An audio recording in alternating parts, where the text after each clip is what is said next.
Ishan కిషన్కి pocket dynamite అని పేరు. భారీ సిక్సర్లతో విరుచుకుపడ్డం అతనికి సర్వసాధారణం. దేశవాళీలో సంపాదించుకున్న ఆ పేరుతో భారత క్రికెట్ జట్టులోకి వచ్చాడు. అవకాశం వచ్చిన ప్రతిసారి తనేంటో బ్యాట్తో కీపర్గా చేసి చూపించాడు. టీమిండియాకు ఓ స్టార్ దొరికాడని అనుకుంటుండగా ఓ సిరీస్ నుంచి మధ్యలోనే స్వదేశానికి వచ్చేశాడు. ఆ తర్వాత ఇప్పటి వరకు భారత జట్టులోకి రాలేదు. అలా జట్టుకు దూరమైన ఆ డైనమైట్ ఇప్పుడు స్మార్ట్ వేదికగా మళ్లీ పేలింది. దీంతో జార్ఖండ్ తొలిసారి ఛాంపియన్ అయింది.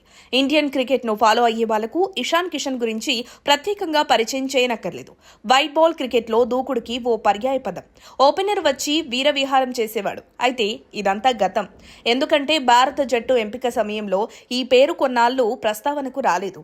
జాతీయ కాంట్రాక్ట్ కూడా కోల్పోయాడు. తన వల్లే తనకు ఎదురైన పరిస్థితిని ఇప్పుడు సయ్యద్ ముస్తాక్ అలీ ట్రోఫీ స్మార్ట్లో సొంత రాష్ట్రం జార్ఖండ్ తరపున అద్భుత ప్రదర్శనతో మార్చేసే ప్రయత్నం చేశాడు. గత ఏడాది దక్షిణాఫ్రికా పర్యటనలో ఉండగా మధ్యలోనే స్వదేశానికి వచ్చేశాడు ఇషాన్. మానసికంగా ఇబ్బంది పడుతున్నానని చెప్పాడు.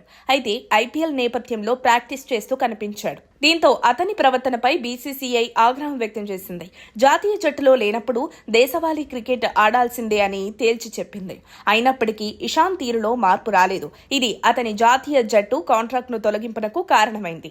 ఇదంతా జరిగిన కొన్ని రోజులకు దేశవాళీ క్రికెట్ ఆడాడు. అడపాదడపా పరుగులు చేస్తూ రాణించిన జాతీయ జట్టు నుంచి పిలుపు రాలేదు. దేశవాళీ ఆడటం ప్రారంభించిన కొన్ని రోజులకు ఇషాన్ సెంట్రల్ కాంట్రాక్ట్ తిరిగొచ్చింది. ఓ సందర్భంలో రిషబ్ పంత్ గాయపడినప్పుడు ఇషాన్ కి అవకాశం వస్తుంది అనుకున్నారంతా. కానీ ఆ టైంలో గాయం బారిన పడడంతో ఛాన్స్ మిస్ అయ్యాడు.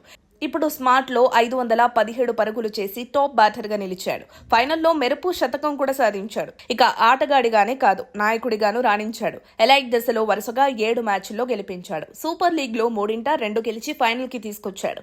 తుది పోరులో మెరుపు శతకంతో అదరగొట్టి జార్ఖండ్ కి తొలి స్మార్ట్ టైటిల్ అందించాడు. బాగా ఆడుతున్న ఓ ప్లేయర్ అనూహ్యంగా జట్టు నుంచి బయటకు రావడం, ఆ తర్వాత బీసీసీఐ ఆగ్రహానికి గురవ్వడం, ఆ వెంటనే కాంట్రాక్ట్ కోల్పోవడం, తిరిగి దేశవాళీ క్రికెట్ లోకి వచ్చి టోర్నీ టాపర్ నిలవడం, ఇదంతా వినడానికి సినిమా కథలా ఉంది కదా.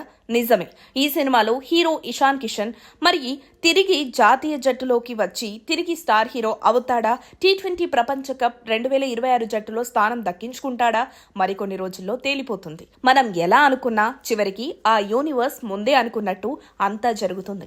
మనందరి కథ, స్క్రీన్ ప్లే యూనివర్స్ ముందే రాసిపెట్టుంటుందని నమ్ముతుంది. All the best to Ishan Kishan.